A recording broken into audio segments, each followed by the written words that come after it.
దేవుని యొక్క వాక్యాన్ని చదువుకుందాం. పరిశుద్ధ గ్రంథము నుండి లూకా సువార్త 17వ అధ్యాయము 15వ వచనము నుండి 19వ వచనం వరకు చదువుకుందాం.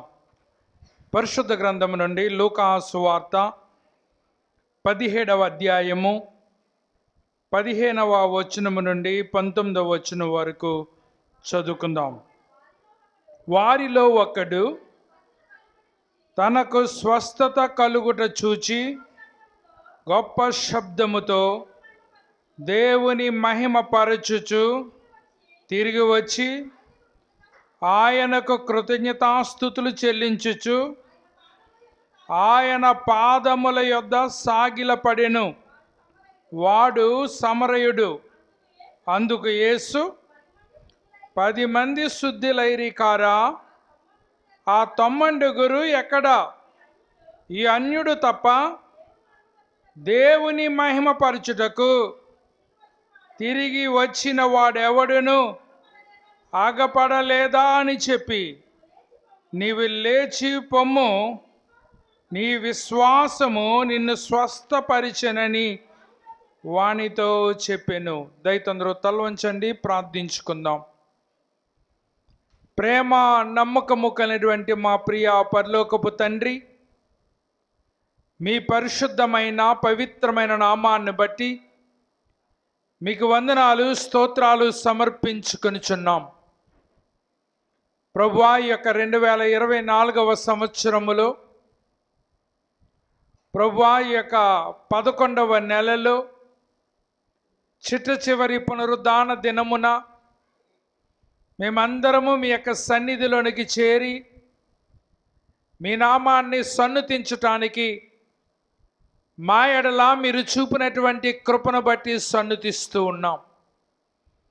ఈ దినాన్ని చూడలేక మాకంటే గనులు, మాకంటే యోగ్యులు, మాకంటే ఉన్నతమైన వారు గతించి నశించి ఉండగా అల్పులము అయోగ్యులమైనటువంటి మమ్ములను మీ కృపలో భద్రపరిచి సజీవుల జాబితాలో నిలవబెట్టి మిమ్మలను స్తుతించుకునేటువంటి సాధనాలుగా ఆయత్తపరిచినటువంటి రీతిని బట్టి మిమ్మల్ని సన్నుతిస్తూ ఉన్నాం. ఇంతవరకు పాటల యందును, ఆరాధన క్రమమంతటి యందును మీరుండి మీ నామానికి మహిమ తెచ్చుకున్న మా గొప్ప దేవా, ఈ సమయంలో నీ దీనదాసునైనటువంటి నేను మీ వాక్యాన్ని చేతపుచ్చుకుని దానిని ప్రకటించాలని యోచిస్తూ ఉండగా మీ యొక్క సహాయమును మాకు అనుగ్రహింపజేసి మేలైనటువంటి విషయాలను మాకు బయలుపరిచి మీ వాక్యము ద్వారా మేము పొందుకోదగిన ప్రతి ఆశీర్వాదాన్ని మీరు మాకిచ్చి మమ్మలను బలపరచమని ఈ ప్రార్థన మా ప్రభువారైనటువంటి యేసుక్రీస్తు వారి ఉన్నతమైన శ్రేష్టమైన నామమున అడిగి స్తుతించి బ్రతిమలాడి వేడుకొనుచున్నాము మా పరమ తండ్రి, ఆమేన్. ఈ రోజున మనము చదువుకున్నటువంటి లేఖన భాగములో నుండి మనము ధ్యానించుకోబోయేటువంటి సత్యం ఏంటనగా రిటర్నింగ్ థ్యాంక్స్, కృతజ్ఞత తిరిగి ఇచ్చుట అనేటువంటి అంశం మీద ఈ దినాన్ని దేవుని యొక్క వాక్యాన్ని మనము ధ్యానం చేసుకొనబోతున్నాం.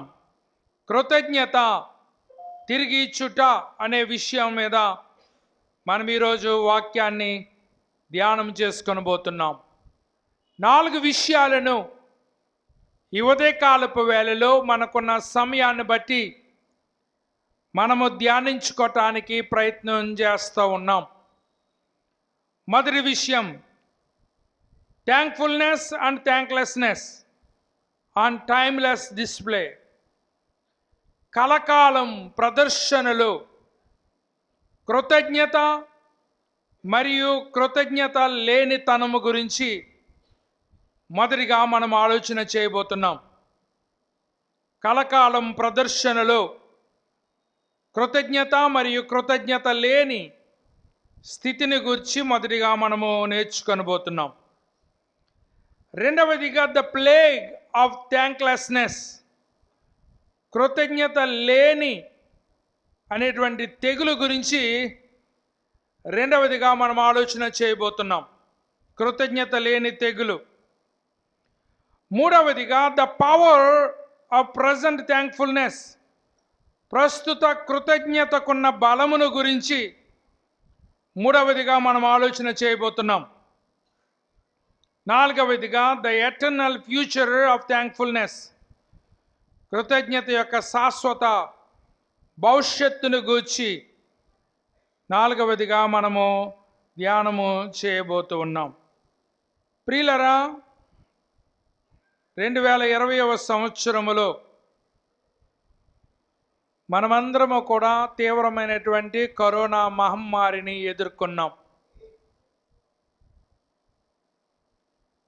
ఆ కరోనా సమయములో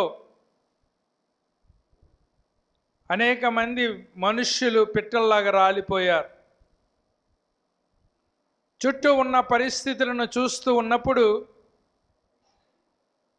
అసలు మనము కూడా బ్రతుకుతామో లేదో అనేటువంటి పరిస్థితి ఎదురుపడింది. చాలామంది బ్రతుకుదామనేటువంటి ఆశ కూడా వదిలేసుకున్నారు. అటువంటి భయంకరమైన పరిస్థితిలో నుండి దేవుడు మనకు విడుదలను కలగజేసి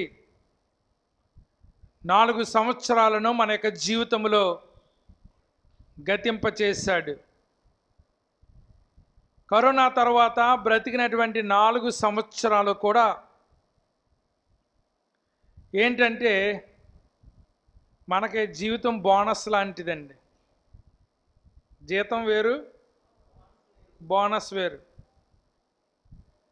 కనుక ఏమవుతుందనంటే మనము బ్రతికిన ఈ 4 సంవత్సరాలు కూడా దేవుడు ఇచ్చినటువంటి బోనస్.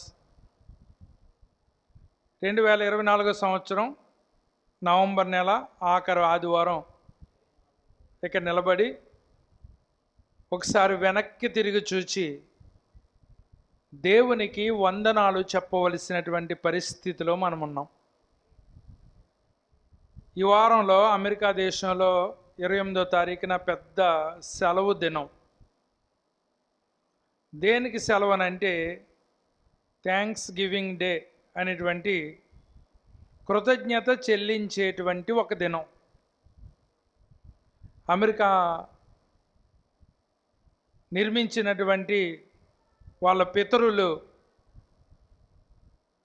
ఈ యొక్క థ్యాంక్స్ గివింగ్ డే అనేటువంటి దాన్ని ఒక ప్రత్యేకంగా ఆచరించాలని వాళ్ళు సెలవు దినముగా ఏర్పాటు చేసుకుని దాన్ని ప్రకటించడం జరిగింది. ఏం చేయాలి ఆ రోజునంటే, మనకెవరైతే సహాయం చేశారో సహాయం చేసిన ప్రతి ఒక్కరికి కూడా వందనాలు చెప్పాలి. చాలామంది ఇప్పుడు అమెరికా కల్చర్లో కూడా అర్థమయ్యే పరిస్థితి ఏంటంటే, థ్యాంక్స్ గివింగ్ డే అని అంటే టర్కీ కోడిని తెచ్చుకుని కోసుకుని మంచి వంటకాలు వండుకుని తినేటువంటి పండగ కింద వాళ్ళకి అలవాటైపోయింది అన్నమాట. నిజానికి ఆ పండగ ఎందుకు ఏర్పాటు చేయబడ్డదని అంటే, మన దేశాన్ని, మన కుటుంబాన్ని, మనల్ని దేవుడు ఆశీర్వదించినందుకు మనము దేవునికి వందనాలు చెప్పాలి. నవంబర్ నెలలోనే ఎందుకు అని అంటే, డిసెంబర్ నెలలో క్రిస్మస్లో పడిపోతారు. బట్టలు కొనటం, క్రిస్మస్ సెలబ్రేట్ చేసుకోవటం, దీనిలో పడిపోయి దేవుడికి వందనాలు చెప్పేటువంటి ఖాళీ కూడా ఎవరికి ఉండదు. అందుచేత నవంబర్ నెలలో దేవునికి వందనాలు చెప్పేటువంటి పరిస్థితిని వాళ్ళు ప్రకటించుకున్నారు. ఇజ్రాయేల్ దేశంలో వాళ్ళు కృతజ్ఞతా దినాన్ని ఎలాగా వేడుకగా జరుపుకుంటారనంటే, 5 ధాన్యపు గింజలు తీసుకుని దేవుడు ఈ సంవత్సరంలో చేసినటువంటి 5 మేళ్లను ఉచ్చరించి, దేవుడా ఇది మొదటి మేలు నీకు వందనాలు, ఇది రెండవ మేలు వందనాలు అనే 5 మేళ్ళను తీసుకుని 5 మేళ్ళను బట్టి వారి దేవునికి వందనాలు చెప్పవలసినటువంటి పరిస్థితిని ఇజ్రాయెల్ దేశంలో కలిగి ఉన్నారు. మన దేశంలో సెలవు లేకపోయినా ఈ యొక్క నవంబర్ ఆఖరి ఆదివారాన్ని మనం ప్రతి సంవత్సరం కూడా వందనాలు చెల్లించేటువంటి ఆరాధనగా మనం జరుపుకుంటూ ఉన్నాం. ప్రియులారా, ఒకప్పుడు మన పరిస్థితి ఏంటి? దేవుడు మన పరిస్థితిని ఈరోజు ఏ విధముగా మార్చాడో జ్ఞాపకము చేసుకుంటూ దేవునికి కృతజ్ఞతలు చెప్పాలి. వాక్యంలోకి వెళ్ళే ముందు మాట చెప్తున్నాను. నేను పుట్టింది తాటకింట్లో, పెరిగింది పెంకిటింట్లో, తర్వాత మూవ్ అయ్యింది డాబాలో, తర్వాత ఇప్పుడు నివసిస్తుంది మేడలో. దేవుడు ఎన్ని ఘట్టాల గుండా దేవుడు నన్ను నడిపించాడు. నేను ప్రతిరోజు జ్ఞాపకం చేసుకుంటాను, ప్రభువా మేము ఎక్కడ పుట్టాము, ఎక్కడ పెరుగుతున్నామో, మేమేమై ఉన్నామో నీ దయ వలనే అని దేవునికి వందనాలు చెప్తూ ఉన్నాం. ఈరోజు ఇక్కడ ఉన్న ప్రతి ఒక్కరికి కూడా దేవునికి వందనాలు కృతజ్ఞతలు చెప్పటానికి దేవుడు అవకాశం ఇస్తూ ఉన్నాడు. దేవుని వాక్యం తెలియజేస్తుంది. యాకోబు రాసినటువంటి పత్రిక 1వ అధ్యాయము 17వ వచనాన్ని మనం చూసినట్లయితే, శ్రేష్టమైన ప్రతి ఈవియు సంపూర్ణమైన ప్రతి వరమును పరసంబంధమైనదై జ్యోతిర్మయుడగు తండ్రి యొద్ద నుండి మనకు వచ్చును. ఆయన యందు ఏ చంచలత్వమైనను గమనాగమన వలన కలుగు ఏ ఛాయ అయినను లేదు. ప్రియులారా, ఈరోజు మనం అనుభవించుచున్న ప్రతి ఈవి కూడా జ్యోతిర్మయుడైనటువంటి దేవుడు ఇచ్చాడు. ఆయన మారిపోయేటువంటి దేవుడు కాదు. నిన్న నేడు నిరంతరము ఏకరీతిగా ఉన్నటువంటి దేవుడు. ఆ దేవుడు దగ్గర నుంచే మనం ప్రతి బహుమానాన్ని, ప్రతి ఈవిని మనం పొందుకున్నాం. మనం మారిపోతున్నాం, కానీ దేవుడు ఎప్పుడూ కూడా మారిపోవటం లేదు అనేటువంటి విషయాన్ని నేను మీకు జ్ఞాపకం చేస్తున్నాను. రోమీయులకు రాసిన పత్రిక 11వ అధ్యాయము 36వ వచనం మనకు తెలియజేస్తూ ఉంది, ఆయన మూలమునను, ఆయన ద్వారాను, ఆయన నిమిత్తమును సమస్తము కలిగి ఉన్నవి యుగముల వరకు ఆయనకు మహిమ కలుగును గాక. ఆమేన్. ప్రియులారా, మనకు కలిగినటువంటి ఆయువు, మనకున్న ఆరోగ్యం, మనకున్న ఇల్లు, మనం కట్టుకున్న బట్ట, మనకు ఇచ్చినటువంటి కుటుంబము, మనం ఏమైతే కలిగి ఉన్నామో అవన్నీ కూడా దేవుడిచ్చినటువంటివే. అందుచేత యుగ యుగములకు దేవుడే మహిమను పొందుకోవలసినటువంటి ఆవశ్యకత ఉన్నది అనే విషయాన్ని నేను మీకు జ్ఞాపకం చేస్తూ, ఈ సంవత్సరంలో ఇంతవరకు దేవునికి కృతజ్ఞత చెప్పకపోతే ఈరోజు కొంత సమయాన్ని మనం కేటాయించి, దేవుడా నాకు ఇచ్చిన విద్యను బట్టి వందనాలు, నాకు ఇచ్చిన ఉద్యోగాన్ని బట్టి వందనాలు, నాకు ఇచ్చిన బిడ్డలను బట్టి వందనాలు, నాకు ఇచ్చిన కుటుంబాన్ని బట్టి వందనాలు, నాకు ఇచ్చిన సమస్తాన్ని బట్టి వందనాలు దేవుడా అని నోటుతో మనము చెప్పవలసినటువంటి వారమై ఉన్నాం. ప్రియులారా, ఇది మనసులో ఉంచుకుని 4 విషయాలను ఈ ఉదయకాలపు వేళలో మీ ఎదుట నేను ఉంచాలని ఆశపడుతూ ఉన్నాను. ఇక్కడ మనము చదివినటువంటి వాక్య భాగములో 10 మంది కుష్టి రోగులు ఉన్నారు. 10 మంది కుష్టి రోగులు. ప్రియులారి, ఈ రోజుల్లో పెద్ద కుష్టి రోగం అనేటువంటిది పెద్ద కనబడటం లేదు, కానీ పూర్వకాలములో బైబిల్ కాలాల్లో చూస్తున్నప్పుడు కుష్టి రోగము చాలా తీవ్రమైనటువంటి రోగం. దాన్ని ఏమంటారంటే పెద్ద జబ్బు అనేవారండి. ఇప్పుడు క్యాన్సర్, ఎయిడ్స్ ఇలాంటి వాటిని పెద్ద జబ్బులు అంటున్నారు, కానీ ఇంతకుముందు కుష్టి రోగాన్ని ఏమనేవారు? పెద్ద జబ్బు. కళ్ళలో కూడా అలాంటి జబ్బు రావాలని ఎవ్వరూ కూడా ఆశపడేవారు కాదు. ఎందుకంటే ఆ జబ్బు వస్తే ఊరికి దూరంగా ఉండాలి, ఎవరూ ముట్టుకోకూడదు, ఎవరో కూడా వారిని దేవాలయాల్లోనికి రానివ్వకూడదు, పబ్లిక్ ప్లేసుల్లోనికి రానివ్వకూడదు. వాళ్ళ ఊరు బయట వాళ్ళు ఉండాలి. వాళ్ళ రోగం తగ్గేంత వరకు ప్రజల మధ్యకు రావటానికి లేదు.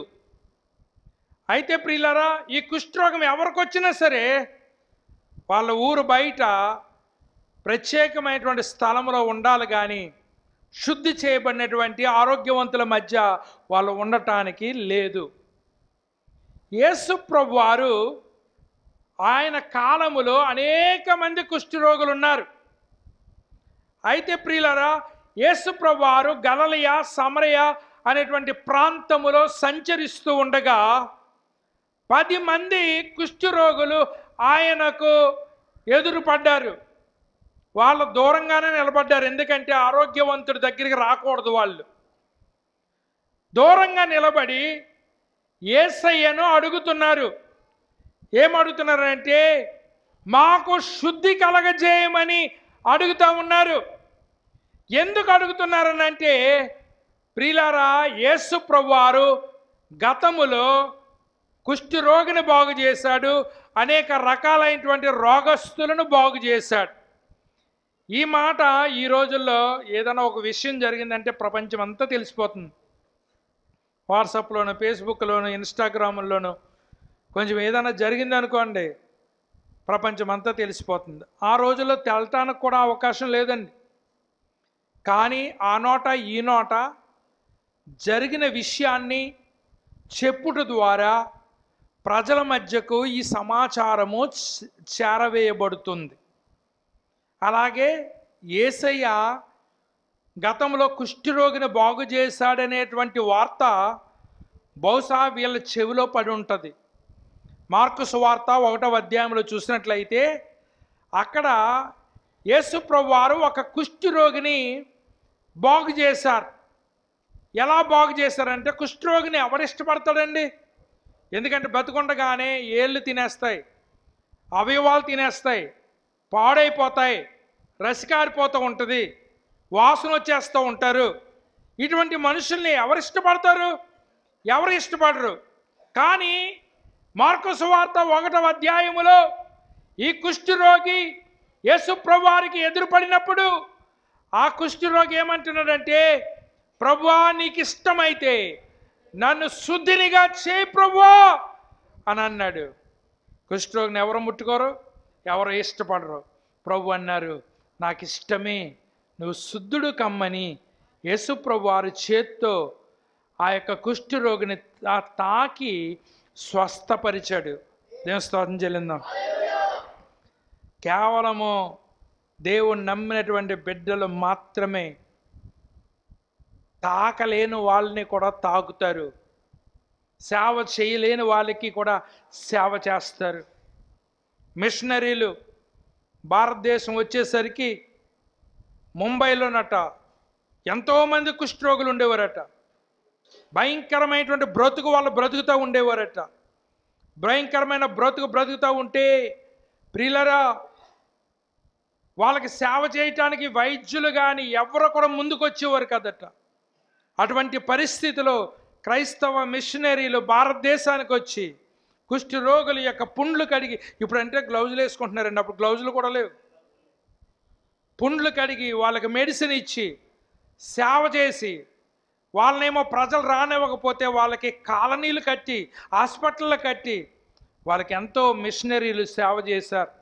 ఎంతో దూరం వెళ్ళక్కర్లొద్దు. మీరు రామచంద్రపురం వెళ్తే అక్కడ లెప్పర్సీ వాళ్ళకి ఒక కాలనీ ఉంది, లెప్పర్సీ వాళ్ళకి ఒక హాస్పిటల్ ఉంది. అవి మిషనరీలు మన ప్రాంతంలో ఉన్నటువంటి ఈ లెప్పర్సీ కుష్టు వ్యాధి వచ్చినటువంటి వాళ్ళని చేరదీసి వాళ్ళకి ఎంతో సేవ చేసి ప్రభువులోనికి వారిని తీసుకొచ్చినటువంటి పరిస్థితి ఉంది.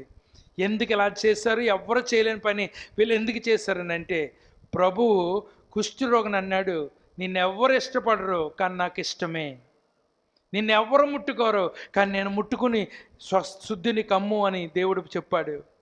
ఆ మాట విన్నటువంటి ఈ 10 మంది కుష్ఠరోగులు కూడా వాళ్ళు ప్రభువుని అడుగుతున్నారు, ప్రభువా మమ్మల్ని కనికరించి మా కుష్ఠరోగము నుండి మాకు విడుదలను కలగజేయమని అడుగుతూ ఉన్నారు. ప్రియులారా, ఇందులో 9 మంది ఒక క్యాస్ట్, గుర్తుంచుకోండి. 10 మంది కుష్ఠరోగుల్లోనూ 9 మంది ఒక క్యాస్ట్, ఒకడేమో ఇంకో క్యాస్ట్. లోకంలో ఎక్కడికి వెళ్ళినా ఈ కులపిచ్చి ఎక్కువైపోయింది. అయితే కులము లేనటువంటి ఒక ప్లేస్ ఉంది, అది చెప్పమంటారా? కులము లేనటువంటి ఒక ప్లేస్ ఉంది, అదేంటి చెప్పమంటారా?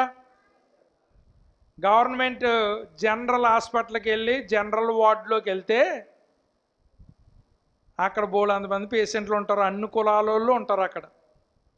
అక్కడ కులం ప్రస్తావన కాదు, అక్కడ రోగం ప్రస్తావన.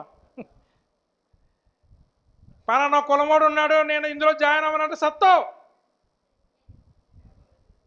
అంచేత జనరల్ వార్డులో అన్ని రకాల కులాలలో ఉంటారు. ఎందుకంటే అక్కడ నీవు ప్రైవేట్ హాస్పిటల్కి వెళ్ళి డబ్బు ఖర్చు పెట్టి బాగు చేయించుకునే స్తోమత లేదు కాబట్టి జనరల్ హాస్పిటల్లో ఉంటావు. మా పాప కేజీహెచ్లో చేసిందండి. శ్రీకాకుళం దగ్గర నుంచి అనకాపల్లి దాకా అందరూ రోగాలు వచ్చిన వాళ్ళు, డబ్బులు లేని వాళ్ళు అందరూ హాస్పిటల్కి వస్తారు. అక్కడ పరిస్థితి ఏంటనుకుంటున్నారు? మంచం మీద 2 పేషెంట్లండి, ఒకళ్ళ తలకాయ ఆ పక్క పెడితే ఒకళ్ళ తలకాయ ఈ పక్క పెట్టి, అక్కడ మనము ఒక రోజు వెళ్ళి మనం చూస్తే అక్కడ ఉన్నటువంటి పరిస్థితిని బట్టి వాంతులు వచ్చేస్తాయి అన్నమాట. మనకి అంత భయంకరమైనటువంటి పరిస్థితి, అంత భయంకరమైనటువంటి పరిస్థితి ఈ యొక్క హాస్పిటల్లో ఉంటుంది. ఇన్ని రకాల కులాలలో వచ్చి ఇక్కడ ఉంటున్నారు అంటే దానికి కారణం ఏంటంటే చెప్పండి, వాళ్ళకు వచ్చిన రోగాన్ని బట్టి. రోగం లేకపోతే వీళ్ళు మళ్ళీ వాళ్ళు ఊరు వెళ్ళిపోయిన తర్వాత మీ కులం వేరు, మిమ్మల్ని మేము ముట్టుకోము.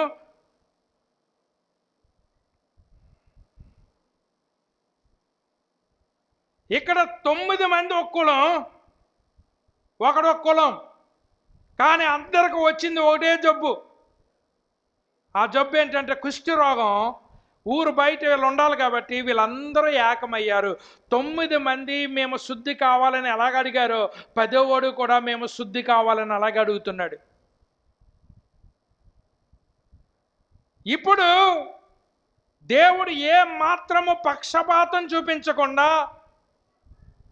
10 మందిని కూడా స్వస్థపరుస్తున్నాడు. అయితే స్వస్థత పొందిన తర్వాత వీళ్ళు 2 గ్రూపులు అయిపోయారు. అందులో కృతజ్ఞత కలిగిన గ్రూప్ ఒకటి, కృతజ్ఞత లేని గ్రూప్ ఒకటి. 2 గ్రూపులు అయిపోయారండి. రోగం ఉన్నంతసేపు అందరూ కలిసి ఉన్నారండి. రోగం తగ్గాక 2 గ్రూపులు అయిపోయారండి. ఈ 10వ వాడు సమరయుడు అని రాయబడ్డది. ప్రియులారా, సమరయులు అనబడేటువంటి వారు నీచకముగా చూడబడేటువంటి వారు. ఎందుకు నీచకంగా చూడబడ్డారనంటే, అస్సూరు రాజు ఇజ్రాయేలు మీదకి దండెత్తి వచ్చినప్పుడు, బబులోను రాజు యోధా మీదకి దండెత్తి వచ్చినప్పుడు ఇక్కడ వాళ్ళను తీసుకెళ్ళి వాళ్ళ దేశంలో పెట్టారు. అక్కడికి వెళ్ళిన తర్వాత వీళ్ళ పెళ్ళిళ్ళు చేసుకోవాల్సి వచ్చినప్పుడు వాళ్ళకి దొరకలేదు.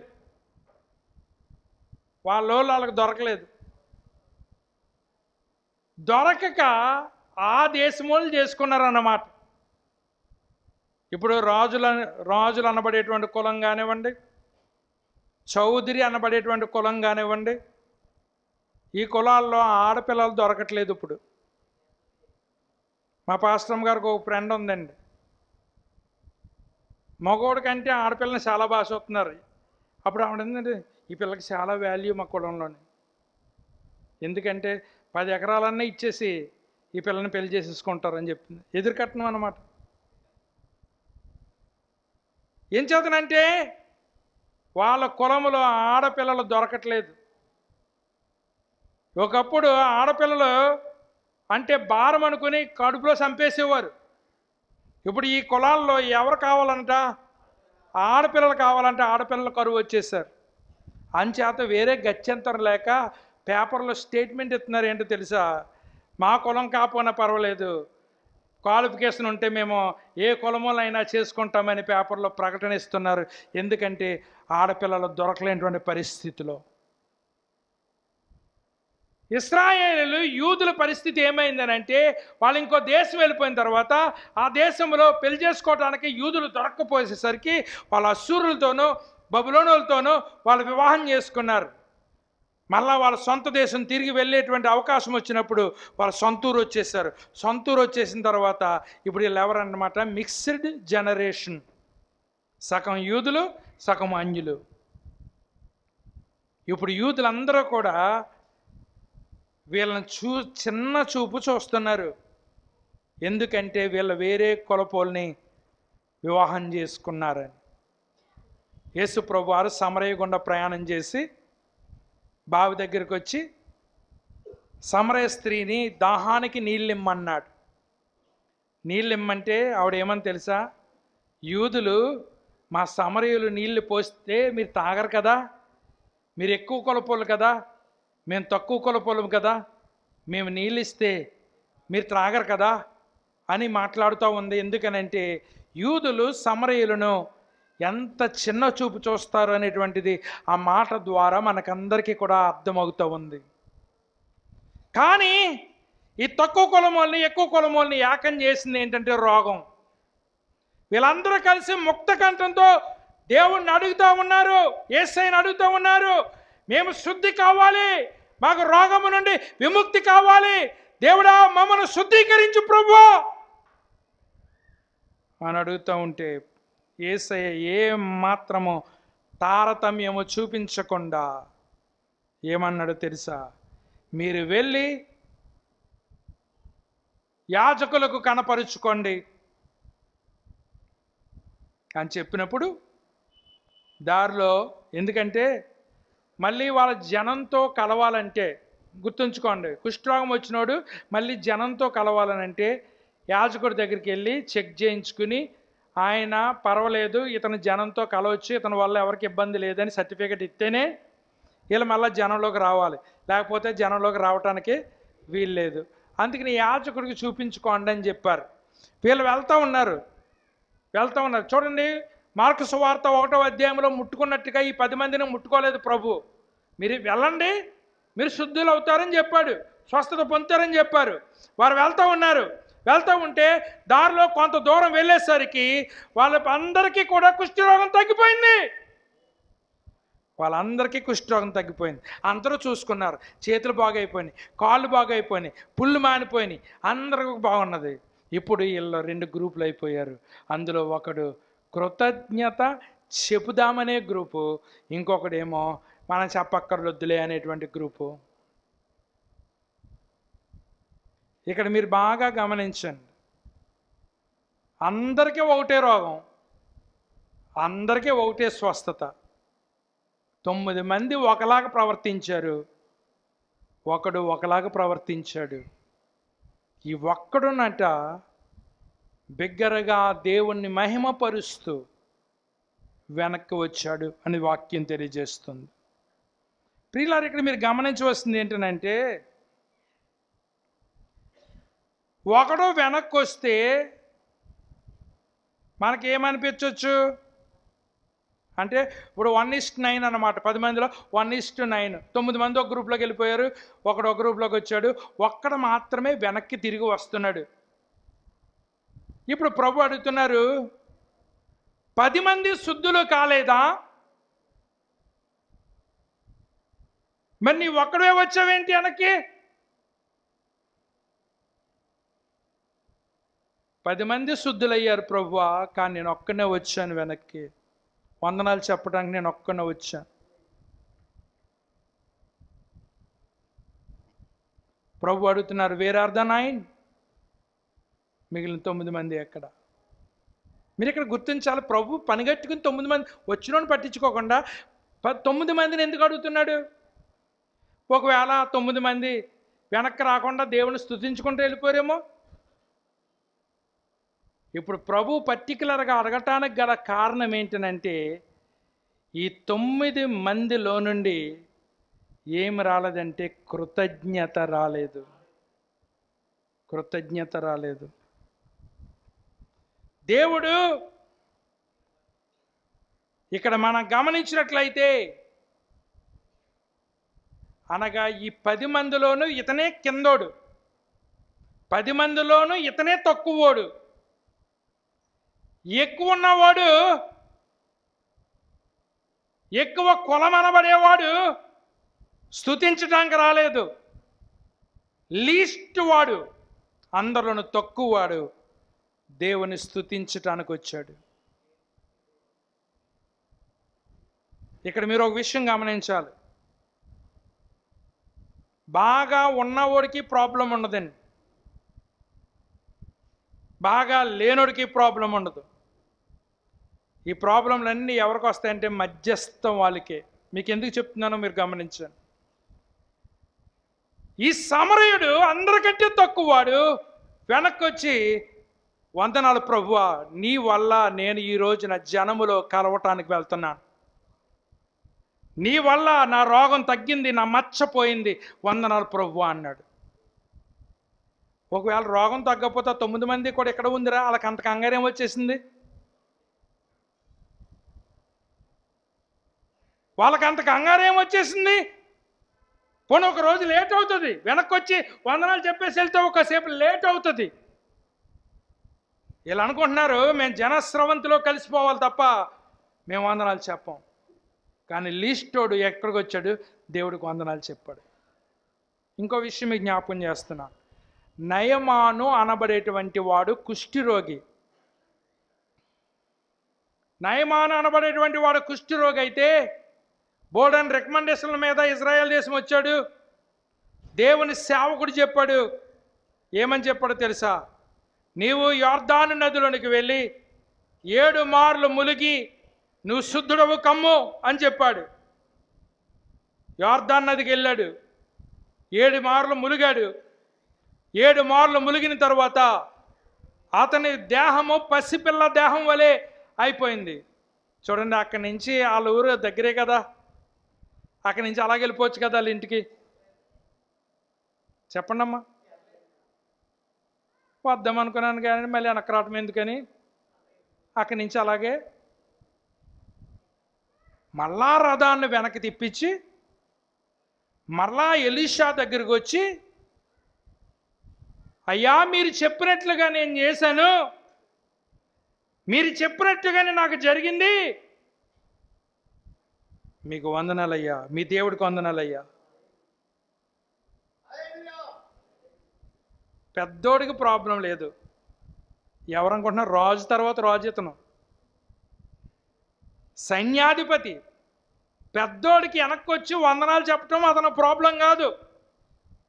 కిందోడికి వెనక్కి వచ్చి వందనాలు చెప్పడం ప్రాబ్లం కాదు.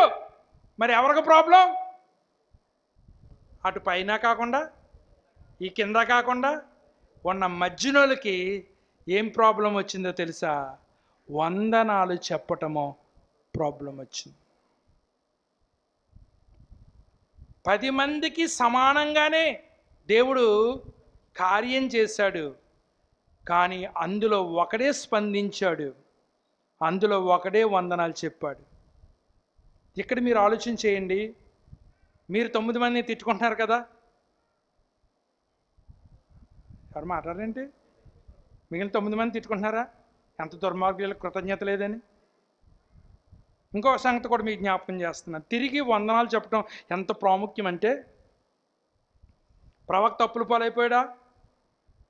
సేవకుడి దగ్గరికి వెళ్ళి అడిగిందా? అమ్మ నీ దగ్గర ఏముందని అడిగాడా?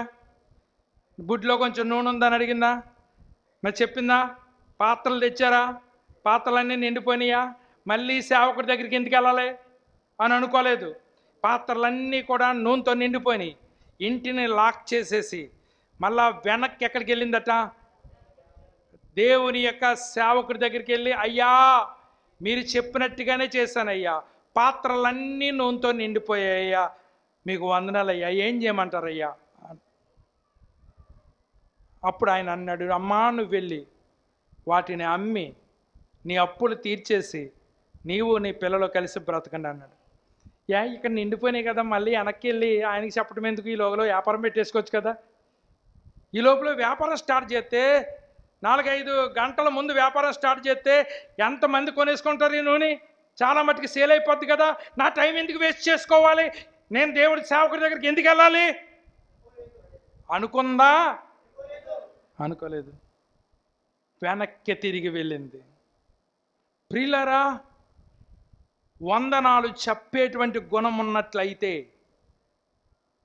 నువ్వు వెనక్కి తిరిగి వెళ్ళి వందనాలయ్యా అని చెప్పాలి. ఈ రోజున మనం లాస్ట్ వీక్లో నిలబడ్డాం, నవంబర్ నెల. వెనక్కి తిరిగి ఏం చేయాలి తెలుసా? దేవుడా వందనాలు. ఎంతమంది చెప్తారు? ఎవరు మాట్లాడారంటే ఎంతమంది చెప్తారు? దేవుడా వందనాలని ఎంతమంది చెప్తారు? రెండవది, మీరు అప్పుడే ఎత్తొద్దులే, తర్వాత చెప్తాను. ఇంకా కృతజ్ఞత లేనిది అనేటువంటిది ఏంటో తెలుసా? ఒక తెగులిది. కృతజ్ఞత లేకపోవటం అనేటువంటిది ఒక తెగులు. ఎందుకంటే అందరికీ ఈక్వల్గా అవకాశాలు ఇవ్వబడ్డాయి, అందరికీ ఈక్వల్గా స్వస్థత చేయబడ్డది. దేవుడు అందరికీ ఈక్వల్గా వారి వారి క్రియలు చెప్పున వారికి ఇస్తూ ఉన్నాడు. కానీ తిరిగి వచ్చే వాళ్ళు ఎంతమంది? నీకు 10,000 జీతమే, ఈవిడికి 10,000 జీతమే. ఒక ఆవిడ 1000 రూపాయలు దేవుడికి ఇస్తేనే కానీ డబ్బులు ఖర్చు పెట్టుకోదు. ఇంకొక ఆవిడ అసలు 1000 రూపాయలు కాదు కదా, రూపాయి కూడా వేయదు. చూసారా? Position is equal, but what happen? ఏం జరిగింది? మనకు జరిగినటువంటి ఉపకారం సమానమే, కానీ మనము స్పందించేటువంటి విధానం వేరు. మనం స్పందించేటువంటి విధానం వేరు. ఈ మధ్యన చాలామంది డ్వాక్రా వాళ్ళకి 2 లక్షలు వచ్చినాయండి. అదొప్పే. ఓ నలుగురు అట్టుకొచ్చి మరి 20,000 వాళ్ళకి వచ్చిన దాన్ని బట్టి దశంభం కరెక్ట్గా తెచ్చేసి నాకు 4 ఇచ్చారండి. కొంతమంది ఏమో అందులో కొంచెం మొక్క ఇచ్చారండి, కొంతమంది అసలు వాసన కూడా చూపించలేదండి. అందరిది ఒకటే బెనిఫిట్. మీరు గమనించారా? బెనిఫిట్ అందరిది ఒకటే, కానీ స్పందించేటువంటి జీవితాలు చూడండి. ఇప్పుడు నువ్వు ఏ గుంపులో ఉన్నావు? కృతజ్ఞత కలిగినటువంటి గుంపులో ఉన్నావా, కృతజ్ఞత లేనటువంటి గుంపులో ఉన్నావా? ఆలోచించేయమని మనం చేస్తూ ఉన్నాను. మనం కృతజ్ఞత చెప్పకపోవటానికి గల కారణం ఏంటంటే 2 విషయాలు అడ్డొస్తున్నాయి. అందులో మొట్టమొదటిది ఏంటనగా ఎంటైటిల్మెంట్, హక్కు. ఏంటమ్మా అది?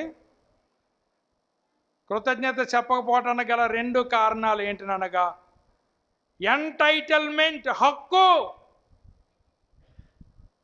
ఏంటి హక్కు? నేను కష్టపడ్డాను, నాకు వచ్చింది.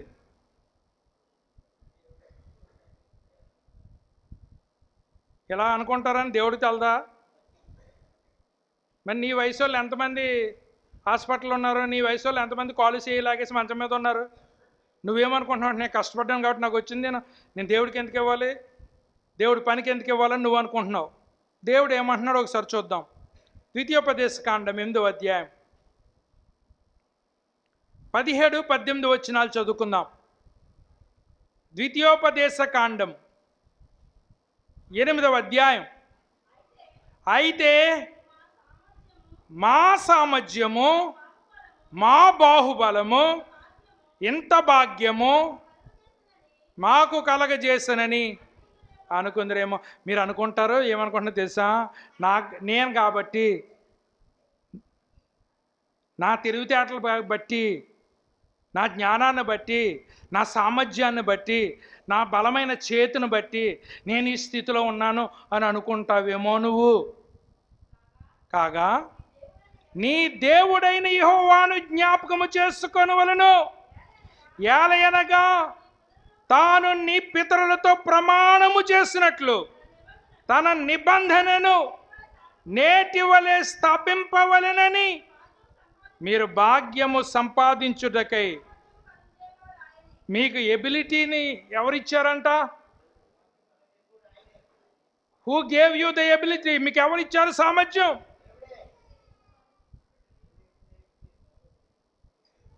హోటల్లోకి వెళ్ళారంట, ఇద్దరేమో దేవుడు నమ్మిన వాళ్ళు కూర్చున్నారు, ఇద్దరేమో దేవుడు నమ్మలేని వాళ్ళు కూర్చున్నారు. నలుగురికి ప్లేట్లు ఎట్టుకొచ్చారు. వీళ్ళిద్దరూ తలంచుకుని ప్రార్థన చేస్తున్నారంట. ప్రార్థన చేసిన దేవుడు వందనాలని చెప్తే తింటాం కదా, వాళ్ళిద్దరూనేమో తెచ్చిన వెంటనే తినేస్తున్నారంట. అప్పుడు ఆ వీళ్ళిద్దరిని అడుగుతున్నారంటే క్రైస్తవుల్ని ఏమని అడుగుతున్నారంటే, తెచ్చిన వెంటనే మీరు తినకుండా తలంచుకుని మంత్రాలు చదువుతున్నారేంటి అని అడిగారట. అప్పుడు వీళ్ళు అన్నారట, క్రైస్తవులు, మా దేవుడికి వందనాలు చెప్పుకుంటున్నాం అన్నారు. మీరు కష్టపడిన డబ్బులతో కదా బిల్లు కట్టేది అని అడిగాడంట అవతలోడు. కష్టపడిన డబ్బులతోటే బిల్లు కడతాం, కానీ ఆ కష్టపడటానికి సామర్థ్యం ఇచ్చినోడు దేవుడే అని చెప్పారట. మేము ఎవరికే ప్రార్థన చేయగలదు, మేము కష్టపడ్డాం కాబట్టి మాకు వచ్చింది అన్నాడట. అప్పుడు క్రైస్తవుడు అన్నాడంట, మా ఇంటికాడ కుక్క ఒకటి ఉంది, ఆ కుక్క కూడా అంతే, ప్లేట్ ఎట్టుకెళ్ళి పెట్టిన వెంటనే బాబా తినేస్తుంది తప్ప అది వందనాలు కూడా చెప్పదు అన్నాడట. చాలామంది జీవితాలు ఎలాగున్నాయనంటే, వందనాలు చెప్పి ఇది నా హక్కు, ఇది నా హక్కు, నాకు రావాల్సింది దేవుడు ఇచ్చాడు, కానీ నాకు ఏమైనా ఎక్స్ట్రా ఇచ్చాడా? నేను కష్టపడ్డాను కాబట్టి పండింది, నేను కష్టపడ్డాను కాబట్టి నాకు జీతం వచ్చింది, నాకు సామర్థ్యం ఉంది కాబట్టి నా పరిస్థితి ఎలా ఉంది అనుకునే వారులరా. చూసారా, అందరికీ ఒకటే బెనిఫిట్, కానీ మన మెంటాలిటీ ఎంత తేడాగా ఉందో.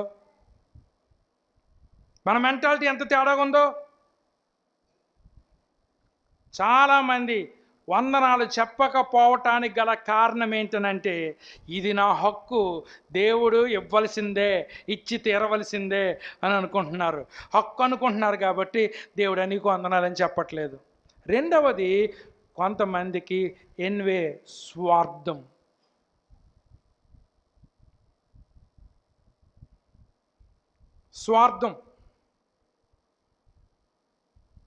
బైబిల్లో ఒక వృత్తాంతం ఉంది, చెప్తున్నాను స్వార్థం అనేది ఎలా ఉంటుందో.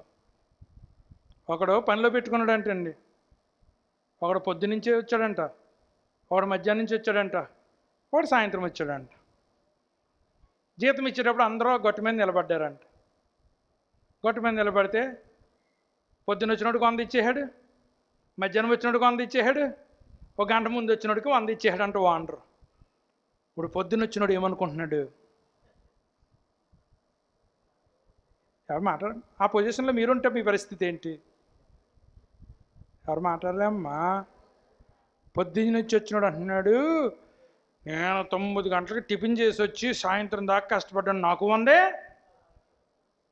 మధ్యాహ్నం వచ్చినోడికి వాడిని చూసి అసూయ పెడుతున్నాడు. ప్రాబ్లం ఎక్కడుంది ఇక్కడ?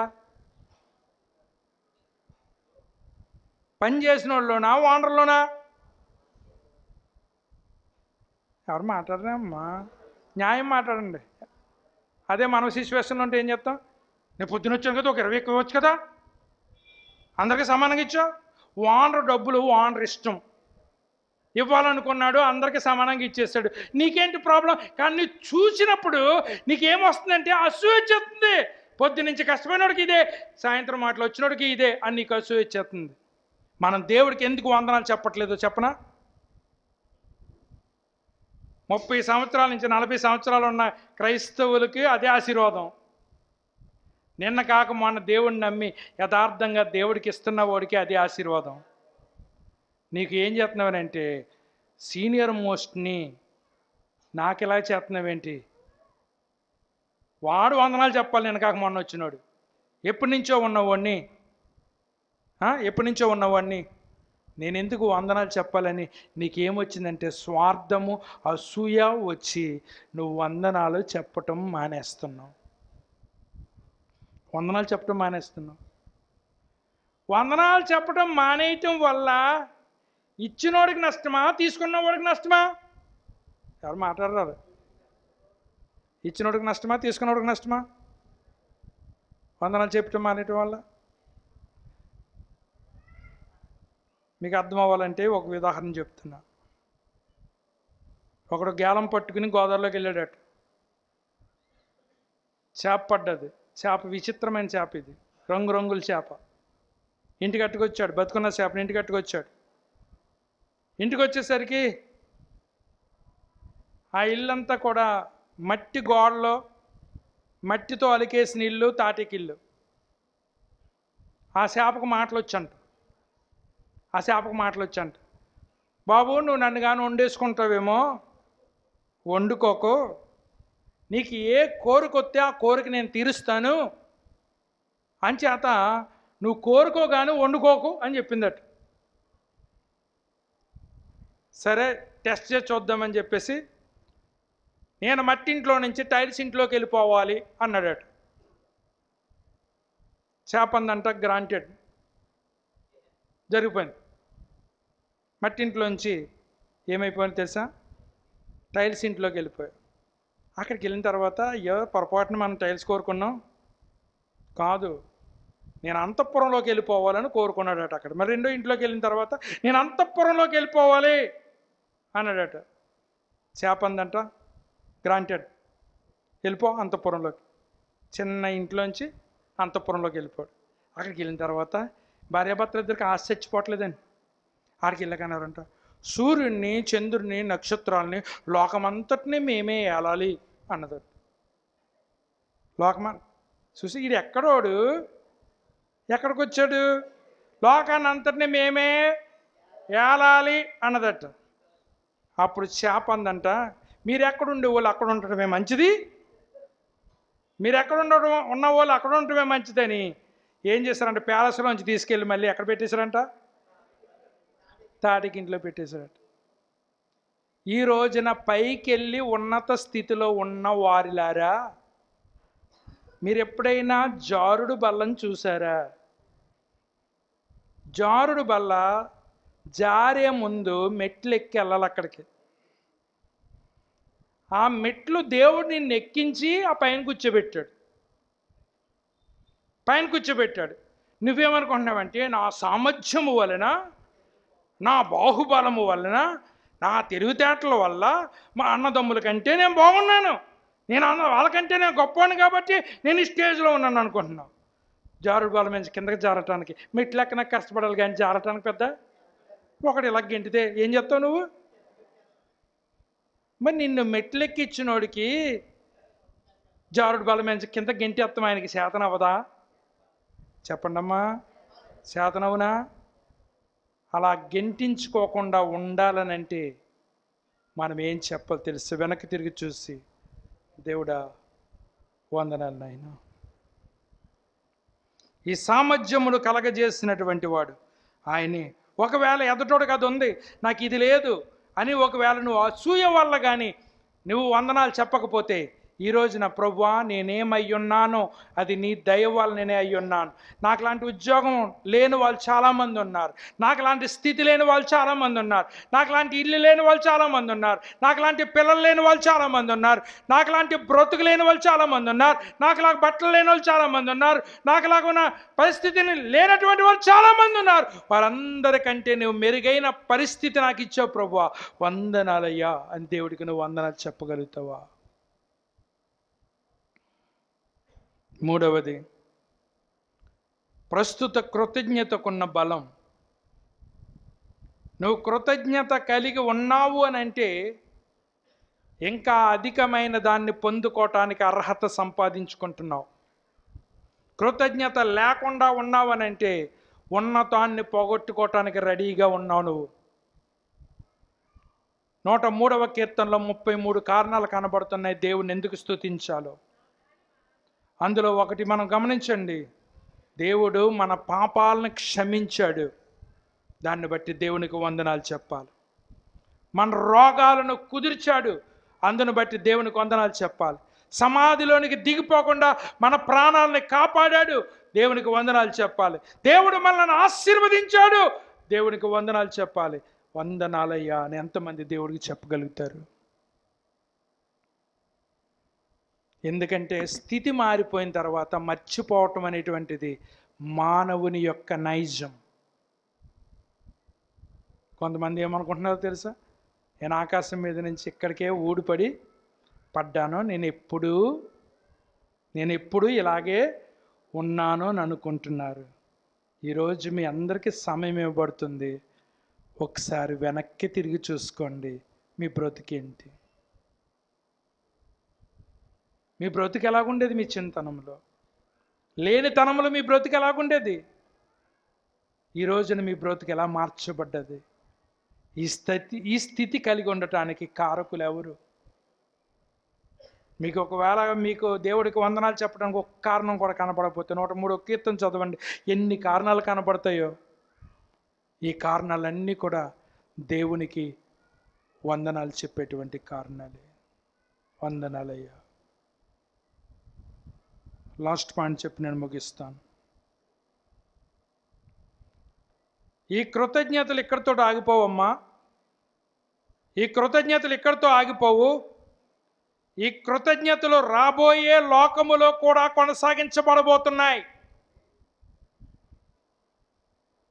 కృతజ్ఞతకు ఒక శాశ్వతమైనటువంటి భవిష్యత్తు ఉంది.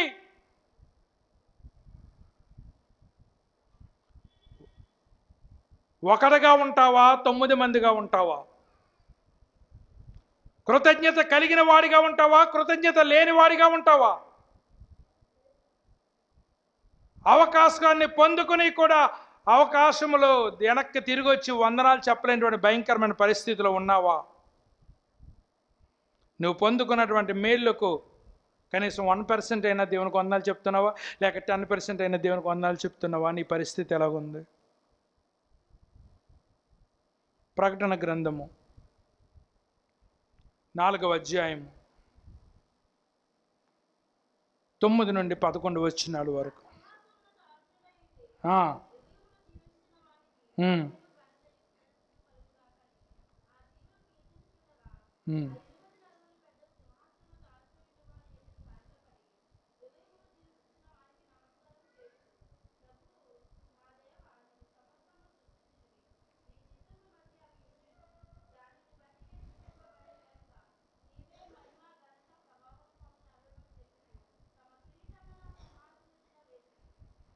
అమ్మా, అయ్యా, ఇక్కడ మీరు గమనించండి. మీ జీవితంలో పొందుకున్న అత్యధికమైనటువంటి గొప్ప స్థితి ఏంటి? తల మీద ఉన్నటువంటి కిరీటము అన్నిటికంటే వాల్యుబుల్. తల మీద ఉన్నటువంటి కిరీటము అన్నిటికంటే ఉన్నతమైనది. మీకు ఇంతకు ముందు కూడా చెప్పాను, మళ్ళీ చెప్తున్నాను. దేవుడు నీకు ఇచ్చిన అత్యధికమైన డిగ్రీ, దేవుడు నీకు ఇచ్చినటువంటి అత్యధికమైనటువంటి హోదా ప్రభు పాదాల దగ్గర తెచ్చి, ప్రభువా, ఇది నేను కలిగి ఉన్నాను, నీకు వందనాలయ్యా. బంగారం తెచ్చి, అయ్యగారు బంగారం కొనుక్కున్నాను ప్రార్థన చేయండి అంటున్నారు. ఈ మధ్యన సెలవులు ఎక్కువైపోయారండి. ఎవడు ఎక్కడి నుంచి చేస్తున్నాడో తెలుస్తలేదు. సెల కొనుక్కున్నానండి అయ్యగారు ప్రార్థన చేయండి. ఏం చేయాలో సెలకి నాకు అర్థమవుతలేదు. సెలకి చేయాలంటే ప్రార్థన. ఆ సెల ఎలా ఉందో నాకు తెలదు. ఇది ఆ సెలలోంచే చేశాడు నాకు. ఏం చేయాలో నేను ఏ సిచ్యువేషన్లో ఉన్నా కూడా నాకు అక్కర్వద్దు. సెల కొనుక్కున్నా ప్రార్థన చేయండి. Okay, very good. ఈ సెల్ ఎలా ఉపయోగపడుతుంది? ఈ సెల్ ఎన్నో కంప్లైంట్ తీసేసింది. ఈ సెల్ల ఎంతమంది అమ్మ నాన్నలను ఎడ తీసేసింది, తల్లి కొడుకులను ఎడ తీసేసింది. ఈ సెల్ల వల్ల జరిగేటువంటి లాభాల కంటే నష్టాలే ఎక్కువ. ఆ సెల్ల కోసం నన్ను ప్రార్థన చేయమంటున్నాడు. ఏం చేయండి? నేను ఏమన్నా తెలుసు, ప్రభా, ఇందులో యూట్యూబ్ ఉంటుంది నాయనా, ఆ యూట్యూబ్లో నీ వాక్యాలు వినేలాగా సహాయం చేయను. నువ్వు ఇచ్చిన ఇవులన్నీ కూడా నీ సేవ కొరకే కదా నాయన, ఏదో రకంగా దీన్ని కూడా నీ సేవ కొరకు ఉపయోగించు ప్రభువా అని ప్రార్థన చేస్తాను. చిత్రమైన కేసులండి. ఒక ఆవిడేమో బంగారం అట్టుకొచ్చి ప్రార్థన చేయమంటుంది, ఒకడేమో సెల్ అట్టుకొచ్చి ప్రార్థన చేయమంటాడు, ఇంకొకరు ఏదో అట్టుకొచ్చి చేయమంటారు. దానికంటే ముందు మీరు ఏం చేయాలి తెలుసా? ప్రభు పాదాల దగ్గర పెట్టి, దేవుడా, నువ్వు నాకు ఇది ఇచ్చావు, వందనాలయ్యా. దేవుడా, ఇది నాకు ఇచ్చావు. 24 పెద్దలట, వాళ్ళకు ఉన్నటువంటి అత్యంత విలువైనటువంటి పురస్కారము, వాళ్ళ తల మీద పెట్టబడినటువంటి కిరీటము, ఆ కిరీటాలు తీసుకొచ్చి ఎక్కడ పెట్టారంట? ప్రభు పాదాల దగ్గర పెట్టి, సమస్తము నీ వలననే కలిగినవి, ఘనత మహిమ ప్రభావములను మీకు మాత్రమే చెల్లించుచున్నాము ప్రభు అని ఆ దేవునికి వందనాలు చెప్పాలి. కొత్త చీర కొనుక్కొచ్చావు, దాన్ని ఎప్పుడు తొడుక్కుందామా అని, ఎప్పుడు వేసుకుందామన్నా గొడవే తప్ప, దేవుడా ఇది నీ పాదాల దగ్గర తీసుకొస్తున్నా, ఈ వస్త్రం కూడా ఒకప్పుడు లేదు నైనా, నాకు ఈ వస్త్రం ఇచ్చా నీకు వందనాలని అంతమంది చెప్పి వేసుకున్నారు. మాట్లాడంటే ఎవరు తెత్తం పాపం గడెట్టేసుకుని వేసేసుకుని అద్దంలో చూసేసుకోవటమే తప్ప దేవుడా నీకు వందనాలని చెప్పావా? నీకు ఇచ్చినటువంటి దేనికి నువ్వు వందనాలు చెప్పడం మర్చిపోయావు. ఆలోచన చేసి ఈ రోజున జ్ఞాపకం చేసుకుని, దేవుడా వందనాలు నాయన. 24 పెద్దలు శాశ్వత లోకములో ఉండి, ప్రభువా ఈ కిరీటాలు పెట్టుకోవటానికి అర్హత మాకు లేదు నాయనా, కిరీటాలన్నీ నీ పాదాల దగ్గర ఉండాలి, మా యోగ్యతలన్నీ నీ పాదాల దగ్గర ఉండాలి. ఎందుకంటే మహిమ ఘనత ప్రభావములు పొందటానికి. ఇప్పుడు మనం చూడండి, పెద్దోడిని చూసి నేర్చుకోవాలి, వెనక్కి వచ్చి వందనాలు చెప్పాలని, చిన్నోడిని చూసి నేర్చుకోవాలి, వెనక్కి వచ్చి వందనాలు చెప్పాలని. ఇంతవరకు కృతజ్ఞత లేకుండా బ్రతికినట్లయితే ఈరోజు కొంచెం టైం తీసుకుని, మీకు ప్రతి ఒక్కరికి 5 నిమిషాలు ఇస్తున్నాను టైం తీసుకుని, ఒకవేళ ఇంటికి వెళ్ళిన తర్వాత దేవుడికి వందనాలు చెప్తూ మర్చిపోతామేమో, ఇక్కడే టైం తీసుకుని దేవుడా వందనాలని చెప్దామా?